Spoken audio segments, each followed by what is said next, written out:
Luka sura ya 11 mstari wa 5 mpaka wa 9. Naanza kusoma. Akawaambia, ni nani kwenu aliye na rafiki akamwendea usiku wa manane na kumwambia, rafiki yangu, nikopeshe mikate mitatu,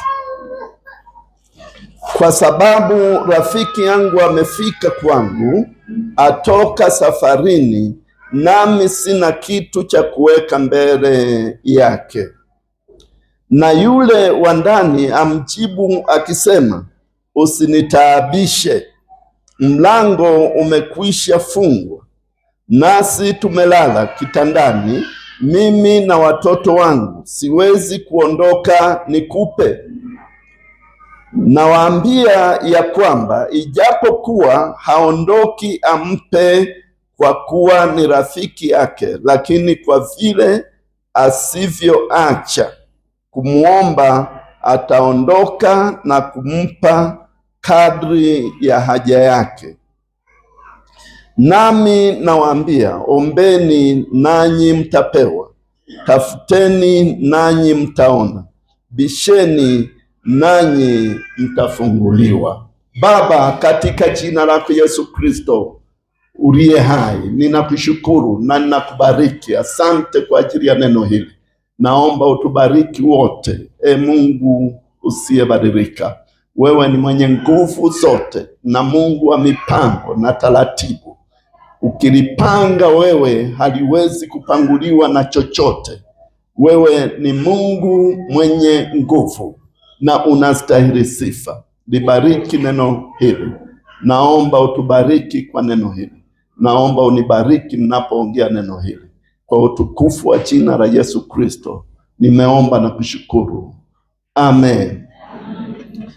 Jamani, Bwana asifiwe.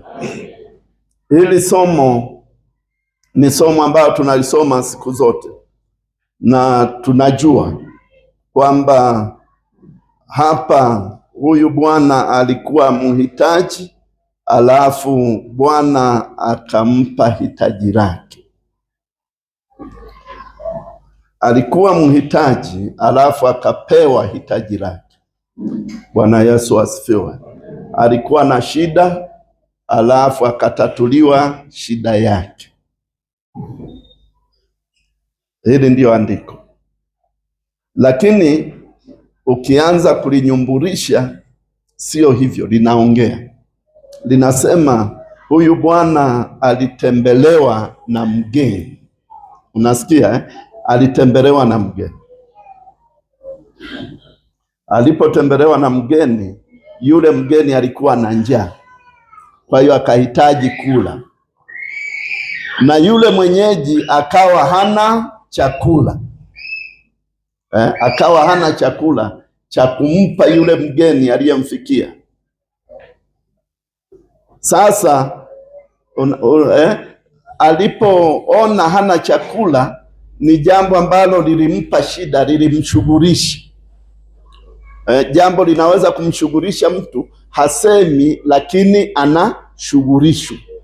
Niongee taratibu hivi ili uweze kuelewa vizuri kwamba yule mgeni amekuja, manake alikuja bila taarifa. Kama unafuatilia vizuri, alikuja bila taarifa. Akafika pale, akakuta mwenyeji hajajiandaa. Sawa, akakuta hajajiandaa kupokea mgeni, lakini amefika. Sawa, hebu na wewe unaongea na mimi hivyo kwamba hukujiandaa kupokea mgeni, lakini ghafla unakuta amefika. Sawa, amefika.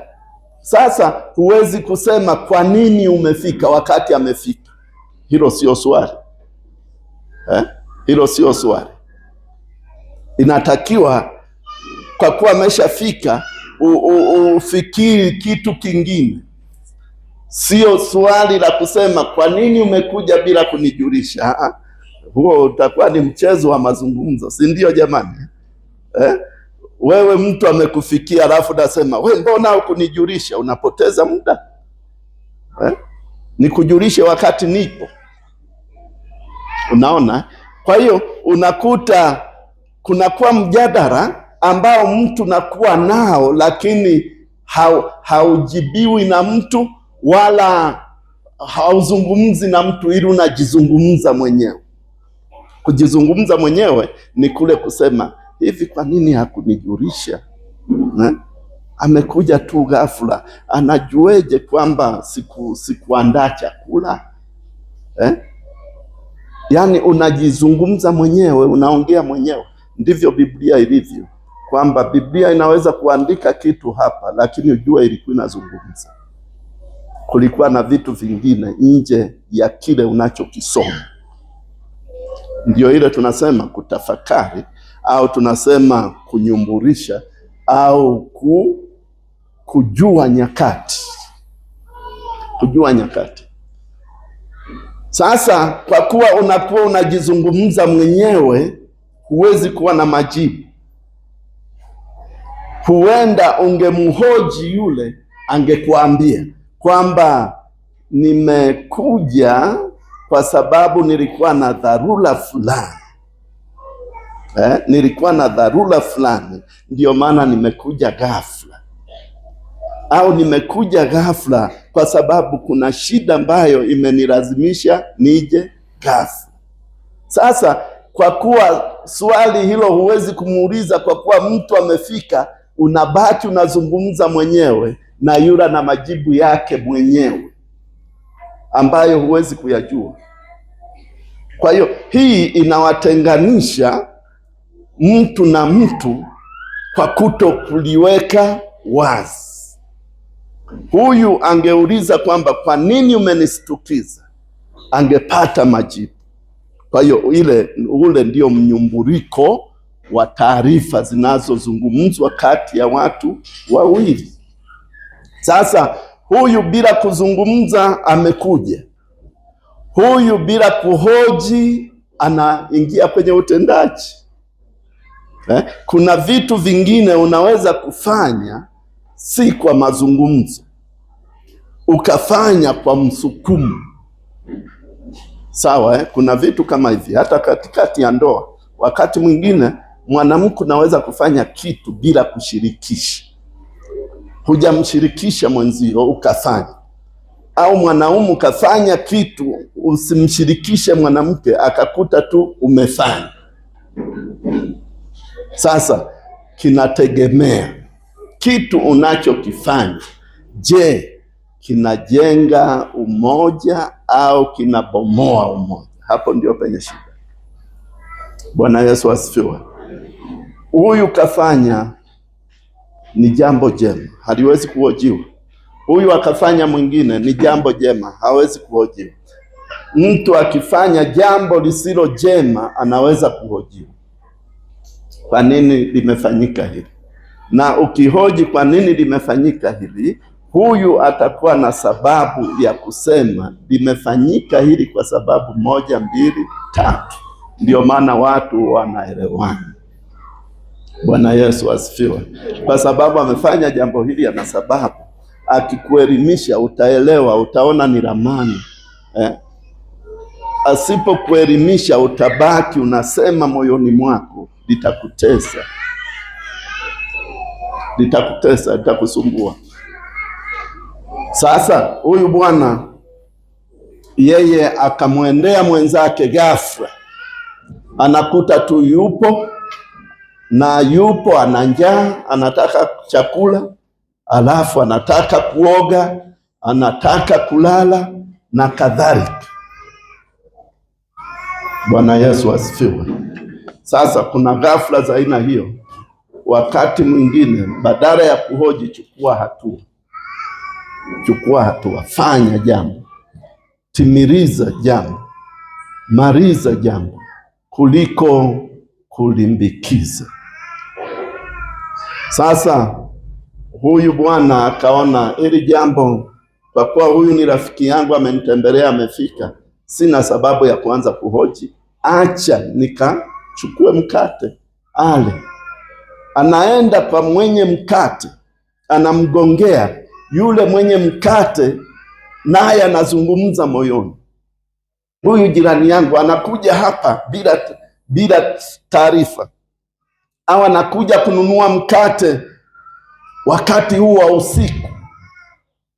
Kwa nini msumbufu? Kwa nini ananisumbua? Unaona Kwa nini ananisumbua? Yaani mawasiliano yanaharibika kwa kuwa hajui huyu anayekuja kunigongea kuna nini kimempata. Angejua kuna Bwana, nimefikiwa na mgeni. Sio utaratibu wangu kwamba ningekuja usiku namna hii kusumbua. Nina mgeni ambaye amenijia ghafla na sina kitu chochote mezani pake. Kwa hiyo nimekuja kwako ili unisaidie huyu mgeni. Kwa hiyo tatizo la huyu linayeyuka. Nasikia ile ya kusema huyu jirani msumbufu linaishi, linabaki kwa yule aliyekuja hapa anataka kula. Lakini huyu anayekwenda kuomba mkate hana tatizo, amesababishiwa tatizo.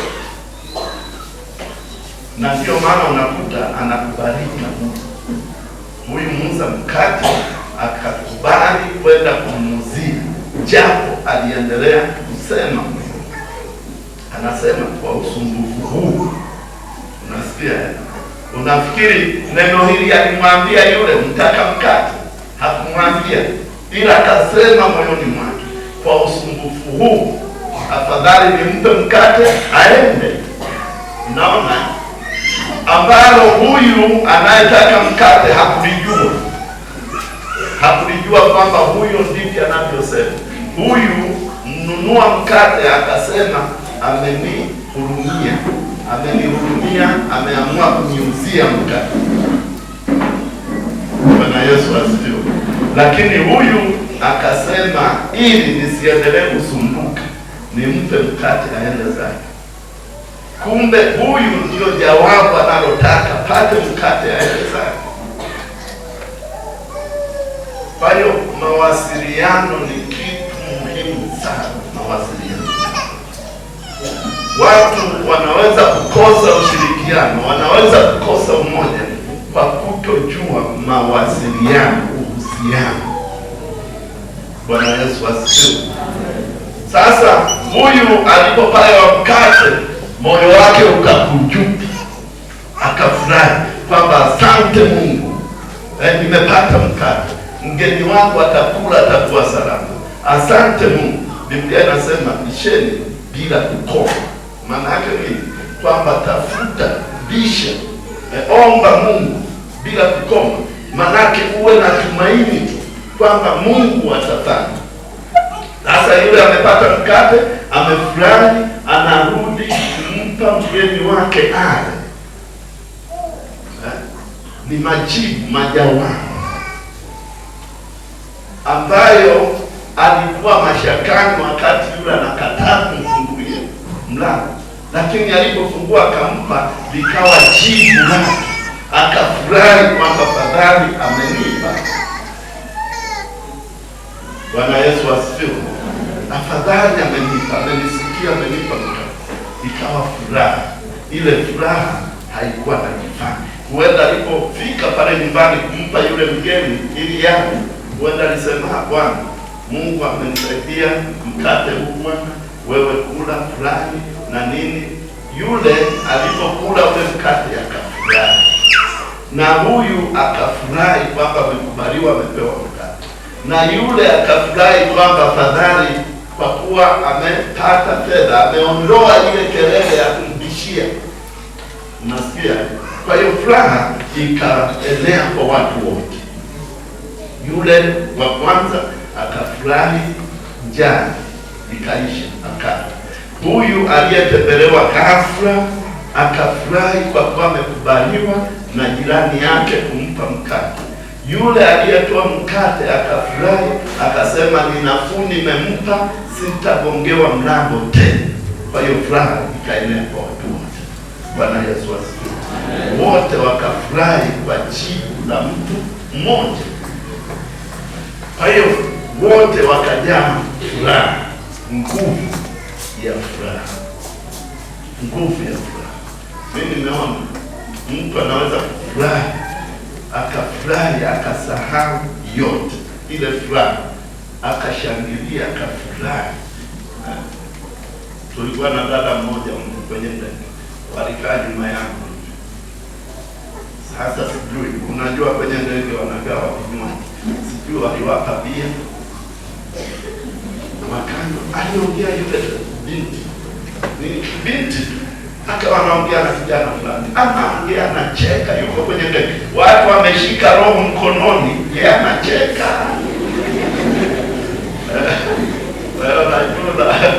Unakuwa juu ya mawingu, alafu unaangalia chini, unaona ni kama ardhi, kumbe ni mawingu.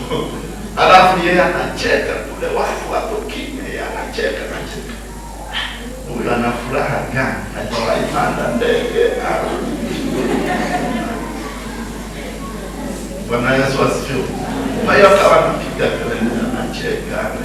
Nageuka hivi simuoni, viti ni vile. Nikasema nitamuona tunaposhuka. Tunashuka na kuta kibiti kidogo. Furaha, nguvu ya furaha, nguvu ya furaha. Yule binti alifurahi, nafikiri zaidi ya kusema yuko hatarini. Ndege ikidondoka kuna mtu wa kupoa, lakini yeye amefurahi, anacheka. Yaani manake kulikuwa na furaha, kuna kitu kilichomfurahisha zaidi ya hatari ya kudondoka na ndege. Kwa hiyo akawa amefurahi, anacheka. Bwana Yesu asifiwe. Kwa hiyo furaha ikitokea haina kizuizi. Furaha ikitokea haina kizuizi na inafuta vitu vyote. Hata kama mtu alikuwa na kinyongo, kama mtu alikuwa amekasirika, kama mtu alikuwa amekwazika, ile furaha inaondoa, inayeyusha. Kwa hiyo hawa watu wakawa wamejaa furaha wote kwa mawasiliano ya kutojua, lakini ile haja inapokidhiwa, inapojibiwa, furaha inafanyika kwa kiungu. Tunamsema binti yetu hapa Dorcas. Unafikirije hapa? Naaga nasema huyu alikuwa bosi wangu, alikuwa kama baba yangu, alikuwa mshauri wangu. Nilikuwa naimba na kwaya ya Jehova Nisi, nitawamisi sana. Nilikuwa naimba na wamama, nitawakumbuka sana. Nilikuwa naimba praise, nitawakumbuka sana. Kwa nini asiache kwenda?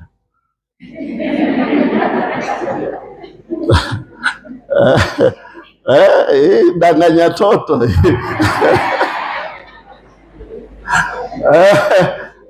Sasa unaweza kuangalia furaha kuu kuliko ni ipi? Unafika mahali ambapo inabidi uangalie furaha kubwa zaidi ya nyingine ni ipi? Furaha kubwa kuliko nyingine ni ipi? Sasa ukipata mchujo wa aina hiyo, ndiyo pale tunasema huyu mtu amepata jawabu la moyo wake. Bwana Yesu asifiwe. Huenda alikuwa anaimba Jehova Nisi, anaimba praise, anaimba na wanawake, lakini moyo ulikuwa unasema nikipata ajira, Mungu anisaidie nipate ajira. Ndio lilikuwa ombi kuu kuliko vingine vyovyote. Kwa hiyo Mungu anapojibu haja ya moyo wako, unakuwa umejibiwa. Hakuna kitu ambacho kinaweza kuwa juu ya furaha ya jibu la hitaji la mtu. Jina la Bwana ibarikiwe. Unapofanikiwa katika jambo fulani, hakuna kitu ambacho kinaweza kukuondolea ile furaha. Furaha inakuwa kubwa mno. Furaha inakuwa kubwa kuliko tatizo, maana umepata jibu ya kitu ambacho hukutarajia. Jina la Bwana ibarikiwe. Jamani, Bwana Yesu asifiwe. Kwa hiyo vitu vingine vinakuwa vya kawaida tu, lakini kunakuwa kitu ambacho kinagusa moyo. Mungu anapotusaidia, Mungu anapotuhamisha mahali kutupeleka mahali, tujifunze kufurahi. Tujifunze kufurahi. Furaha ni shule pia. Wewe kama tangu umezaliwa, tangu umeolewa, tangu umeoa, wewe huna furaha, tunasema bado unahitaji kuitafuta furaha. Bado unahitaji kutafuta furaha, upate furaha ambayo inaweza kukutoa kwenye simanzi fulani. Kuwe na furaha fulani. Bwana Yesu asifiwe.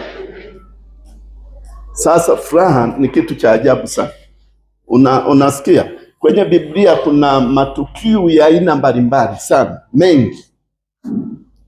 Mtu kwa mfano tunakuta yule kiwete anakaa mlangoni siku zote, akazoea yale matatizo ya uwete kwamba haya ndiyo maisha yangu.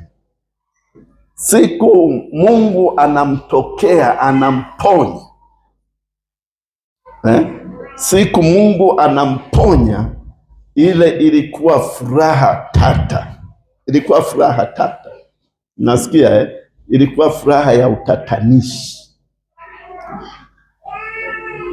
Hebu nikuulize wewe, nimesema niongee tuelewane. Yule mtu alikuwa amefika kwamba mimi ni kiwete. Unajua alitamka akasema mimi ni kiwete tangu kuzaliwa. Alijua hivyo. Sawa? Alijua kwamba yeye ni kiwete, na kiwete hatembeaki. Kiwete ndio hivyo. Alijua hivyo na alikubali mazingira yake. Ndio maana alikaa kwenye mlango mzuri ili apate awezeshwe. Ukisoma Biblia vizuri inasema Petro akamwambia, sisi hatuna pesa wala dhahabu, lakini nakupa kile tulicho nacho, kwa jina la Yesu Kristo simama uende. Bali alisimama wakati amezoea kuwa kiwete, mpaka aliposhikwa mkono akainuliwa, akainuka. Nafikiri na yeye lilikuwa jambo la ajabu eti kwamba na mimi nainuka. Na mimi nainuka. Ukitaka kuthibitisha, alikimbia kaenda kanisani, akakimbia kaenda madhabahuni, akakimbia karudi tena, akakimbia. Watu wakaanza kumshangaa na yeye anashangaa, maana kuna jambo limemtokea ambalo hakuwahi kufikiri katika maisha yake. Unaona? Sasa furaha ile ilikuwa furaha tata, kwamba imekuweje? Mimi nilikuwa kiwete, imekuweje natembea? Unaona, huyu alijiandaa kutembea. Huyu anajiuliza, nasema mbona nilikuwa kiwete, kwa nini leo natembea? Hakujiandaa, hakujua, aliridhika na uwete. Lakini sasa ni tukio la ghafla, anaona naye anatembea kama watu wengine. Ndio maana alikimbia hivi, anachanganya watu wanamshangaa, nao wamechanganyikiwa.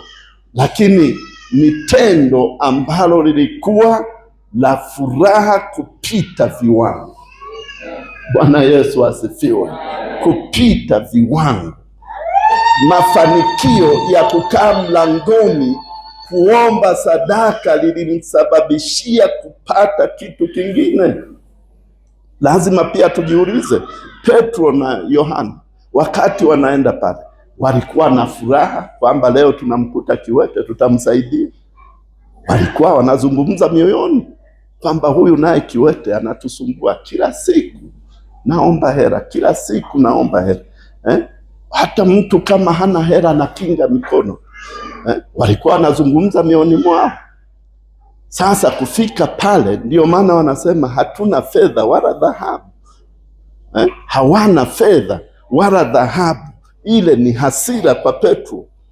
Alikasirika, hela sina, ananiomba, ananidhalilisha huyu. We mtu mzima unapita, alafu mtu anakuomba hela, unasema sina hela. Unaweza kujibu?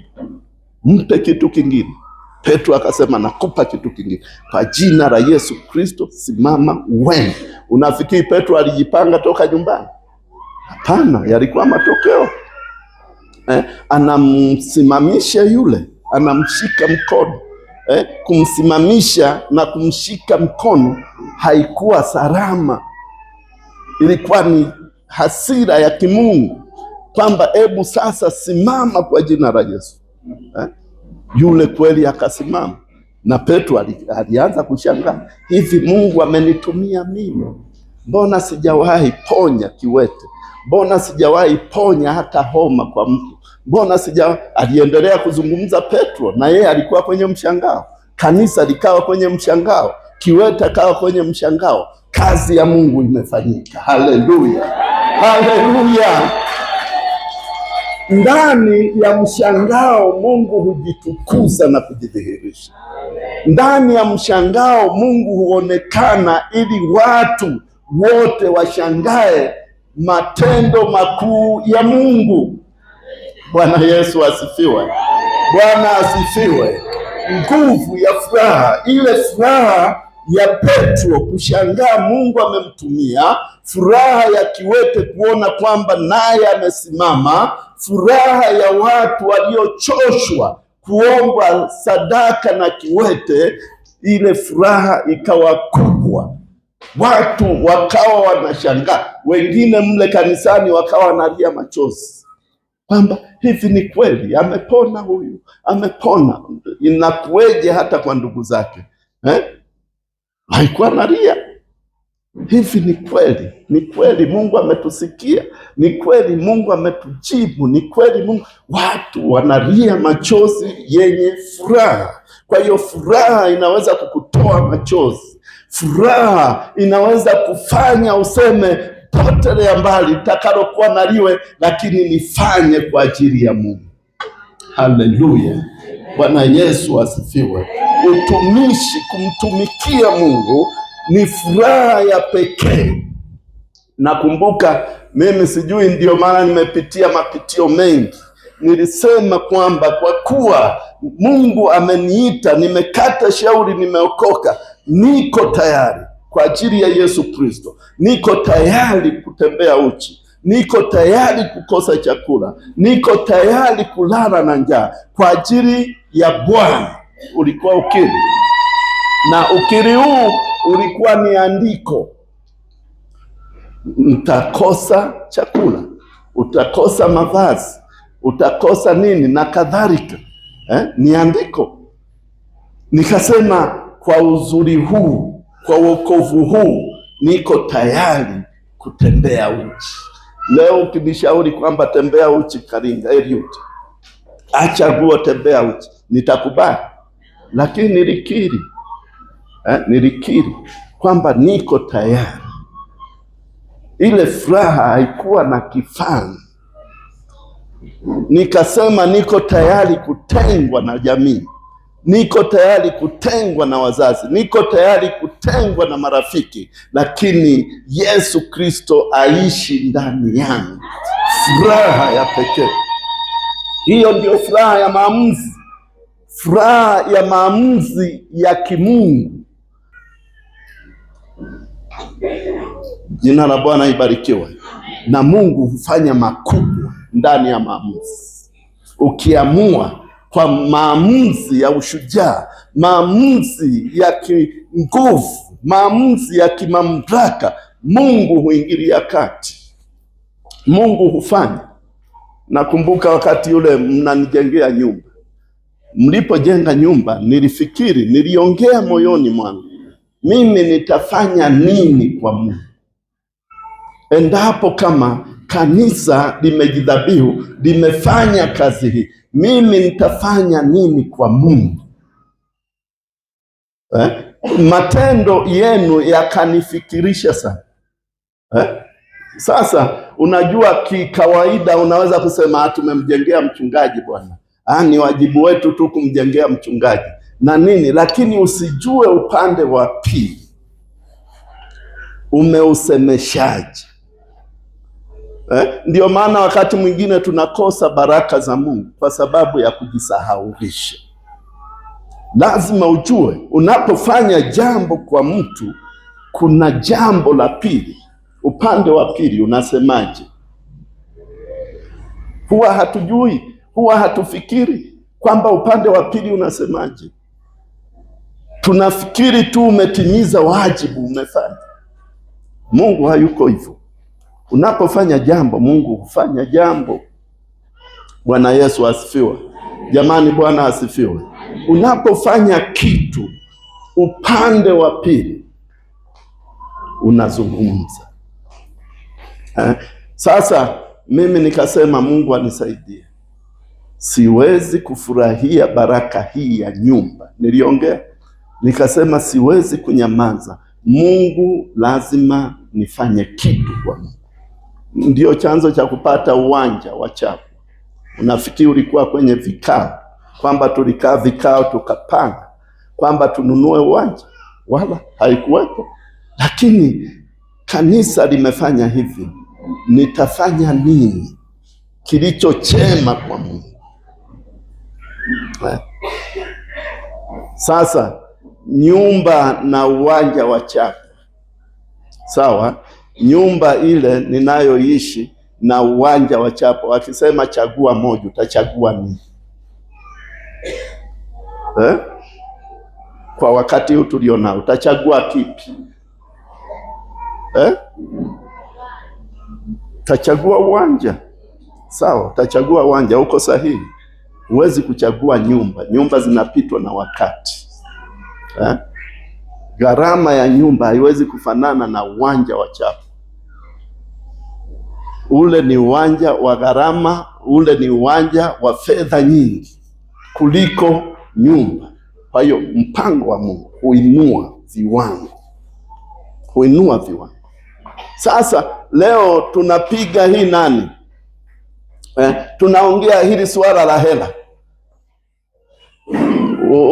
Usikae kienyeji sana.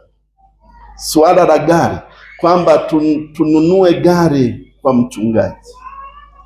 Unafikiri anayeteseka ni nani kimungu? Anayepata shida ni nani? Mchungaji ndio mwenye shida. Kwa hiyo we ni rahisi tu kuelewa kwamba mchungaji tunampa gari, tutamnunulia gari, atakuwa na magari mawili. Wewe ndivyo unavyosema. Mimi nasemaje? Mimi nasemaje? Upande wa pili nasemaje? Usijisahaulishe. Usijisahaulishe. Usijisahaulishe. Ndio maana wanasema mtu unapotenda jambo unabarikiwa. Sawa? Mtu unapofanya kitu kwa mtu unabarikiwa na Mungu. Sasa huwezi kupata baraka kama upande wa pili hausemi. Upande wa pili hausemi. Unafanya kitu alafu upande wa pili hausemi, baraka hazipo. Kuna ule mfano mzee wetu alituachia, anasema ukichukua mpira uliojazwa upepo, ukiurusha kule, ukigonga ukuta unarudi. Sawa? Unarushia kule, ukigonga ukuta unarudi kwako uliyeurusha. Anasema Mungu ndivyo alivyo. Ukitoa kwa Mungu inagonga ukuta. Sawa? Unagonga ukuta. Mungu ni ukuta. Mungu vyote ni vyake. Mungu sio mhitaji. Mungu hana shida ya fedha. Mungu hana shida ya chochote. Kwa hiyo ukimpa Mungu, Mungu anarudisha. Sawa? Ndio manake ya mpira, ukirusha vile unagonga unakurudia. Sasa ukitoa kwa Mungu, huku kunakuwa na tamko. Kunakuwa na tamko upande wa pili. Kunakuwa mazungumzo upande wa pili. Kwa hiyo wewe uliyesababisha, uliyetengeneza muujiza, baraka itakujia. Baraka itakujia. Kama mwanadamu naweza kufanya hivyo, na Mungu je? Na Mungu je? Unajua wakati mwingine tunaogopa kumtumika kwa Mungu au kumtolea Mungu. Unasema kwamba nikifanya nitakuwa napoteza, au nikifanya nitakuwa kama najionyesha. Nikifanya wewe unasema upande huu, upande wa pili unasema. Upande wa pili unasemaje? Je, unasema kama unavyosema au unasema tofauti ya wewe unavyosema? Lazima uishi na watu wawili, usiishi peke yako. Ishi unavyoishi, lakini ishi na upande wa pili. Ninapofanya jema kwa mtu huyu, atafanyeje? Mimi huwa napeleka pale misaada chuoni. Nikipeleka pale mimi wakati mwingine napeleka chochote ambacho naona hakinifai. Sawa? Nikipeleka, wale wanashukuru sana, wataomba sana, watafanyeje? Lakini je, mimi ndivyo nilivyofikiri kwamba nipeleke ili washukuru, ili wafurahi, ili wanibariki? Au nimetoa kwa sababu tu nimeona kwangu hakifai? Kuna utoaji wa aina hiyo.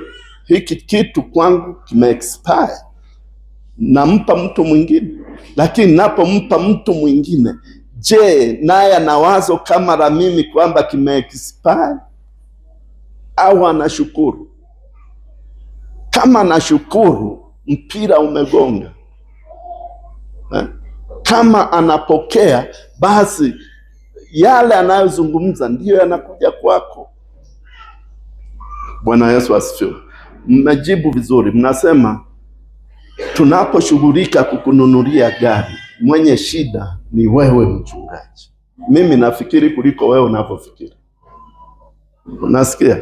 Unaweza kutoa 10,000 ukamaliza, na akili yako ikatulia, moyo wako ukatulia, moyo wako ukasema mimi nimeshamaliza. Lakini yule unayempa sio hivyo. Yule unayempa sio hivyo. Na wewe ni shahidi. Mtu anapofanya tendo jema kwako, huwa unaishia. Huwa unaishia. Unasema basi. Hapana, kama utasema basi unakosea sana. Unakosea sana.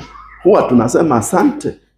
Na unaposema asante, unaposema Mungu akubariki, hayo ndiyo majibu ya maombi ya mtu. Mtu anaweza kafanikiwa, mambo yake yakaisha kwa sababu ya hilo analolifanya. Jamani, Bwana Yesu asifiwe. Kwa hiyo unapofanya kitu, ujue unaleta mazungumzo. Unaleta mazungumzo. Hasa kitu chema, ujue unaleta mazungumzo. Hata ukimkopesha fedha mtu, ukachukua fedha ukamkopesha, ujue umempa mazungumzo.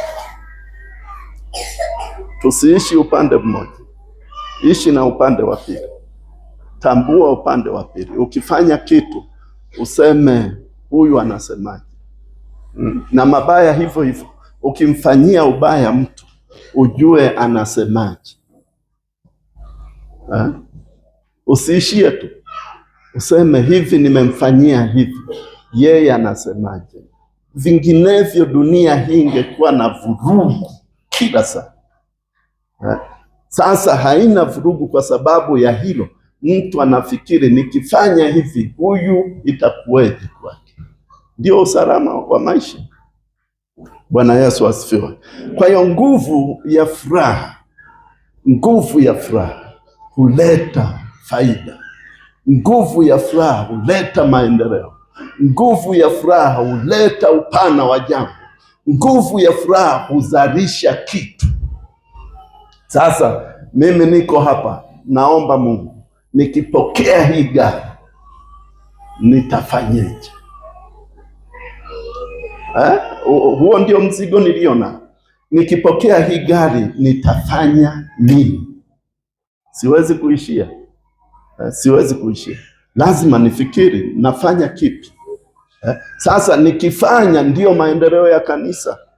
Kanisa haliwezi kuendelea bila kuwa na watu wenye roho hiyo. Mtu mwenye roho hiyo anasema, nilifanyie nini kanisa? Nilitendee nini kanisa? Kama kanisa limenilinda, kama kanisa limenichunga, kama kanisa hili limelinda heshima yangu mpaka hapa nilipo, nitafanya nini kwa kanisa? Lazima ujiulize. Wengine mmeoa humu, wengine mmeolewa humu, wengine mmepatia watoto humu, wengine mmesomesha watoto humu, wengine mmepata wajukuu humu. Umefanya nini kwa usalama huu? Usalama wa kanisa, usalama wa kimvuli cha maisha yako. Lazima ujue kila Ukristo, kila chumba cha Ukristo, kila dhehebu lina neema yake. Tulikuwa tunaongea na mchungaji mmoja, anasema, unajua mchungaji, hii tu kuitwa mTAG ni mdhamani. Ni mdhamani. Unaweza ukakufanya uwe salama, unaweza kukufanya uhatarike. Ni mdhamana. Mimi nikisema askofu wa TAG ni jina kubwa, nitaaminika popote, nitakubaliwa popote. Hili tu jina, hili tu jina, mimi ni askofu ndani ya TAG. Lakini nikisema mimi ni askofu wa kanisa la Maono, mnalijua? Mnalijua? Nguvu lazima iwe tofauti. Nguvu lazima iwe tofauti. Kwa hiyo siwezi nikaishi kwa kujitenga na kanisa langu au kujitenga na dhehebu langu nikafikiri nitafaulu. Hapana, kuna vitu ambavyo tunanufaika ukiwa chini ya kitu fulani. Bwana Yesu asifiwe. Vitu majina. Wewe sema tu mimi ni mshirika wa mchungaji fulani, mimi naabudu dhehebu fulani, mimi ni Mkristo. Utashangaa watu wanakutenganisha tofauti, wanakutenganisha. Kwa hiyo ujue kanisa lina nafasi juu ya maisha yako. Kanisa lina nafasi juu ya maisha yako. Kwa hiyo usipuuze. Kanisa linasema juu ya maisha yako. Kanisa linaruga juu ya maisha yako. Kanisa linasema juu ya maisha yako, ya familia yako. Kanisa linasema. Hujawahi kutana na watu wanasema dhehebu fulani bwana wana utaratibu mzuri? Hilo tu. Dhehebu fulani bwana misimamo yao ni mizuri. Ukitaka mafanikio bwana, kanisa fulani ni zuri. Hivyo. Kwa hiyo zile element ndizo zinakufanya uwe kama ulivyo sasa. Bwana Yesu asifiwe. Bwana asifiwe. Maneno ni mengi sana.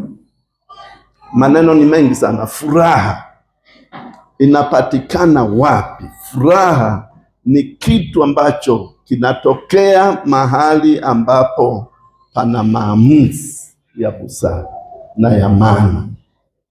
Jina la Bwana libarikiwe. Jamani, Bwana Yesu asifiwe. Kulia machozi sio lazima upigwe. Kulia machozi hayajakaa tu kwa maumivu. Machozi wakati mwingine yamekaa kwa furaha. Mtu analia furaha imejaa, hakutarajia, imetokea. Sasa nasema hivi ni kweli. Furaha inajaa. Nguvu ya furaha huzaa muujiza. Nguvu ya furaha huleta matokeo. Nguvu ya furaha huleta maendeleo. Nguvu ya furaha inafanya mtu apate mabadiliko. Sasa naongea nawe katika jina la Yesu kwamba furaha ni kitu muhimu. Mtu unapokuwa na furaha unaweza kufanya kitu chema mbele za Mungu, na unapokuwa na furaha mtu unaweza kufanya maendeleo ambayo hukuwa nayo. Kwa hiyo furaha inaleta matokeo zaidi ya kile ulichokuwa nacho. Unapotenda jambo linaloweza kumfurahisha mtu, unapofanya kitu ambacho kinaweza kumpendeza mtu, unaongeza siku zako, alafu pia unaongeza baraka kwenye nyumba yako. Fanya jambo lenye furaha, fanya jambo lenye kufurahisha, fanya jambo la kumfurahisha Mungu, fanya jambo ambalo litambariki Mungu. Utafanikiwa katika maisha yako, na ufanikiwe kwa jina la Yesu, na ufanikiwe kwa damu ya Yesu Kristo. Maisha yako yasibaki pale yalipokuwa, yabadilike kwa jina la Yesu. Sasa naomba tusimame wote. Haleluya, tusimame wote. Upande wa pili unaongea pia. Si lazima uongee vile ambavyo naongea, lakini unaweza kuongea tofauti na ninavyoongea, iwe kwa uzuri ama kwa ubaya, lakini nakuthibitishia kwa jina la Yesu kwamba furaha hutokea upande mwingine unapopata jambo jema. Upande wa pili unaweza ukafanya moyo wako ufurahi. Upande wa pili unaweza kufanya moyo wako utafakari. Upande wa pili unaweza kufanya maisha yako yapate baraka. Kwa hiyo unaweza kubarikiwa kwa sababu ya upande wa pili. Ukisimama katika hilo, ukitambua hilo, ukilijua hilo, baraka ya Mungu itakukaria. Haleluya, haleluya. Kile unachotarajia kukipata, kile ambacho unakuhitaji kukipata, basi fanya jambo. Fanya jambo. Ukifanya jambo, Mungu atafanya jambo lako. Ukifanya kitu kana kwamba unapoteza, ukafanya kitu ni kama unapoteza, unakitoa katika himaya yako au katika utawala wako, lakini ndivyo unavyoita kilicho chema kuliko. Nisikilize, kuna vitu ambavyo tunakuwa navyo ni used, na ndivyo Biblia inavyoongea kwamba tukifika mbinguni tutasahau vyote. Manake ni used unavyoviishi sasa. Hivi ulivyo navyo sasa ni used. Hiki ambacho unacho sasa kimepitwa na wakati. Kuna kitu ambacho tunakitarajia chema na bora zaidi. Ni chema, ni bora zaidi. Na ndiyo maana Biblia inasema mbinguni hakuna magonjwa, mbinguni hakuna shida, mbinguni hakuna tabu, mbinguni hakuna kilio. Mbinguni itakuwa ni furaha tupu, kwa sababu mbinguni ndiyo mahali kunakoandaliwa kwa watu waliotenda mema. Mtu aliyetenda mema, mbingu inaandaliwa kwa ajili yake. Mtu aliyemtumikia Mungu, mbingu inaandaliwa kwa ajili yake. Mtu ambaye alijitenga na dhambi, mtu ambaye alikataa dhambi, mtu ambaye alimkibiria Yesu Kristo, mbingu inaandaliwa kwa ajili yake. Hiyo ndiyo thawabu ambayo haitabadilika. Tafuta kitu ambacho hakitabadilika. Biblia inasema mbingu na nchi vitapita, lakini neno la Mungu litasimama, halitapita kamwe. Tutaishi katika neno, katika ufalme wa Mungu. Hiki ndicho kinachotafutwa, hiki ndicho kiko upande wa pili, hiki ndicho ambacho tunakitarajia, bado hatujakifikia. Tukifika tutasahau yote, tutalia machozi ya furaha. Haleluya, machozi ya furaha. Watu watasema, Bwana ulikuwa wapi? tumepita katika tabu, tumepita katika shida, tumepita katika majaribu. Bwana, furaha hii ilikuwa wapi? Ni upande wa pili tunaotarajia. Haleluya, haleluya, haleluya! Tunatarajia upande wa pili.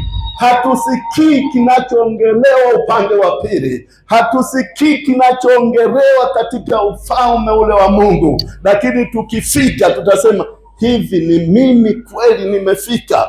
Kwa nini? Kwa sababu hukujua. Hakuna aliyefika mbinguni, lakini siku ukifika ukasema kumbe na mimi niko hapa, utasahau vyote. Ndio maana nasema vyote ni used. Piga makofi kwa Yesu. Tuna vitu vya mpito, tuna vitu vya mpito, tuna vitu ambavyo tutaviacha, tuna vitu ambavyo tunavipenda lakini havitakuwa vyetu. Tutakuwa na ufalme mwingine na utawala mwingine ambao tunauandaa kwa imani. Jina la Bwana ibarikiwe. Hii ni imani kubwa sana, hii ni imani kubwa sana. Unasema nafanya hivi kwa ajili ya Mungu ambaye hujamuona bado. Unasema nafanya hivi kwa ajili ya Kristo. Unasema nafanya hivi kwa ajili ya Bwana. Mimi acha nikose lakini apate Bwana. Mimi natoa sadaka kwa ajili ya Bwana. Natoa zaka kwa ajili ya Bwana. Natumika kwa ajili ya Bwana. Bwana hatujamuona, lakini tunafanya kwa imani. Tunajua sadaka zetu zinanena, tunajua mafungu yetu yananena, michango yetu inanena, kutoa kwetu kunanena. Upande wa pili, Bwana atatufunulia siri hii siku ile ya mwisho. Watu watalia, wataomboleza, machozi ya furaha, machozi ya furaha. Unajua machozi ya furaha huwa hatufuti.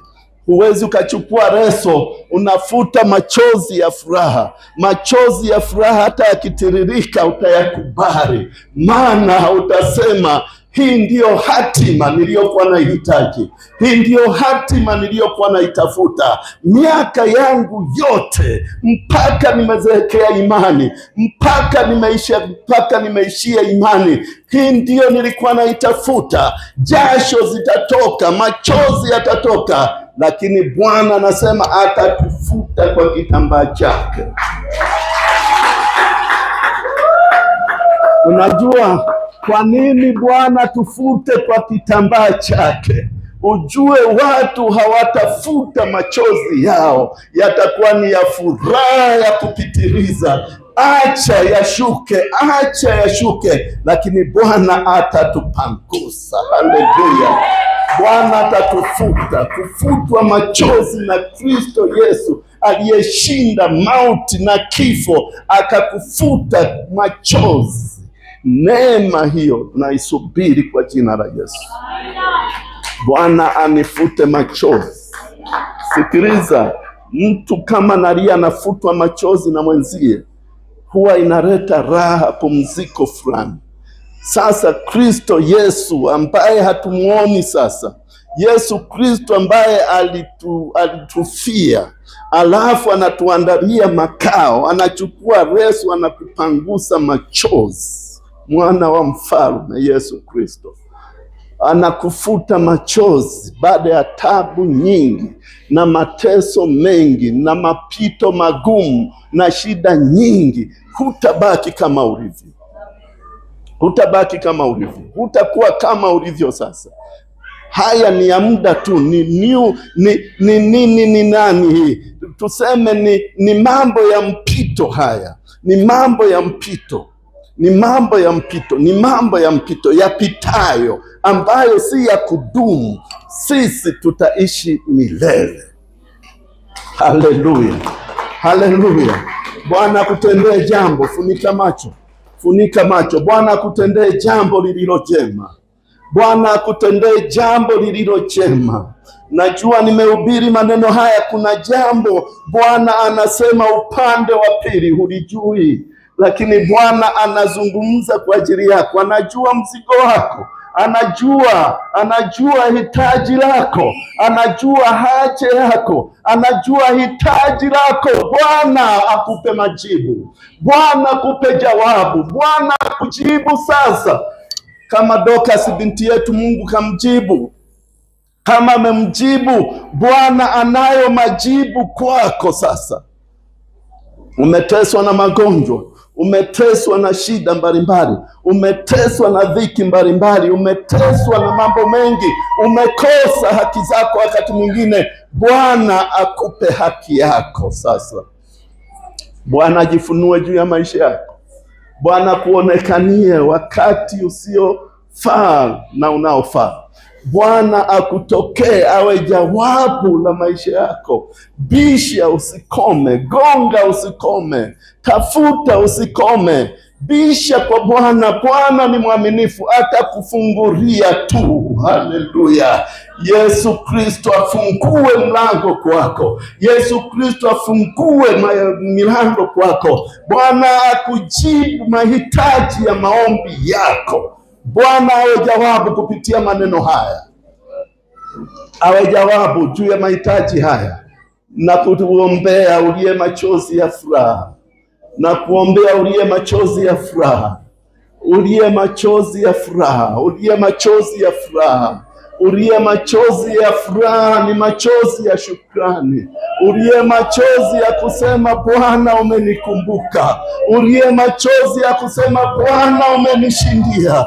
Bwana akushindie, Bwana akutokee, Bwana akupe jibu. Kila mtu aende mbele za Mungu, kila mtu aende mbele za Mungu. Bwana tunakushukuru, Baba tunakushukuru, Bwana tunakuinua. Tunajua Yesu Kristo unajua mahitaji yetu, unajua haja zetu, unajua Mungu waweza kufanya jambo juu ya maisha yetu, waweza kufanya kitu kwa ajili yetu, waweza kututendea mambo makubwa, waweza kututendea mambo makuu ambayo Kristo inatuumiza katika miili yetu. Magonjwa unasikia katika miili ya watu wa Mungu, magonjwa unasikia katika jina la Yesu. Navunja kila mamlaka. Mwache huru mtumishi wa Mungu, amechagua maisha haya, ameyakana maisha ya dunia, ameyakataa maisha ya dunia. Maisha yake yote amewekeza kwako Kristo, na utumishi wake wote amewekeza kwako. Naomba umkumbuke. Sema upande wa pili kwa ajili yake, sema juu yake Kristo, unajua haja yake.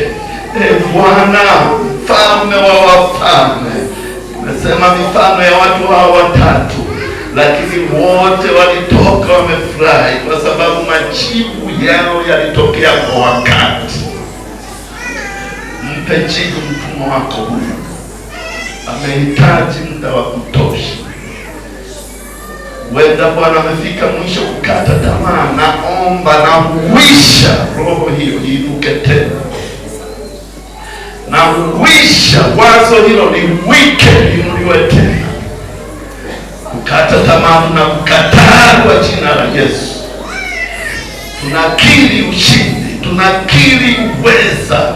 Yesu Kristo, simba wa kabila la Yuda, wakuishe watu wako, watie nguvu kwa upya tena, kuvunjika moyo, kushuka moyo, kuinama Bwana, kukata tamaa katika jina la Yesu. Na saga nguvu hiyo, na itikita nguvu hiyo kwa jina la Yesu, wainue tena. Mwingine Bwana katika kazi zake amekatishwa, mwingine katika biashara zake amekatishwa tamaa, mwingine katika maisha yake amekatishwa tamaa. Sasa upo na kuinua. Liinue kanisa lako, liinue kanisa lako Bwana, liinue kanisa lako Bwana. Tulie machozi ya furaha, furahi mpaka tutoe machozi ya furaha. Na lihitaji hili Kristo kwa kila mtu. Bwana mshukie na kumtokea. Angalia Bwana hitaji la kipaumbele juu ya maisha yake, mpe majibu Kristo. Tusikie ushuhuda wa kushinda na kufanikiwa Bwana uliye hai, Mungu usiyechunguzika, Mungu wa viwango, Mungu wa baraka, Mungu unayetutoa mahali pa chini kutupandisha, kutukalisha na wakuu, upo hapa Bwana. Tunajua unatenda katikati yetu. Watendee mema watu wako, wachindie Kristo uliye hai, katika jina la Yesu, katika jina la Yesu, katika jina la Yesu. Itika kwa kishindo, sema amen.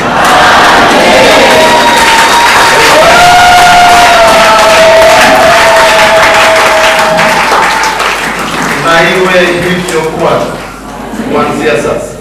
Mungu akupe majawabu ambayo hayana majibu. Asante sana kunisikiliza. Naomba ukae. Mungu akubariki. Mchungaji ya huduma na uponyaji ambao unaendelea. Hakika Mungu ameendelea kuponya. Mungu awabariki kwa ibada njema. Tumefika mwisho wa ibada. Vikundi vyote tulivyoomba kubaki, naomba ubaki kwa uaminifu na Mungu atakubariki. Kwa kuwa ibada yetu Baba ameshatuombea, tusiongeze maombi zaidi ya maombi aliyotuombea Baba yetu. Twende na amani ya Bwana. Niwatakie ibada njema za mitaa. Katika kila mtaa moto uendelee kuwaka. Barikiwe sana.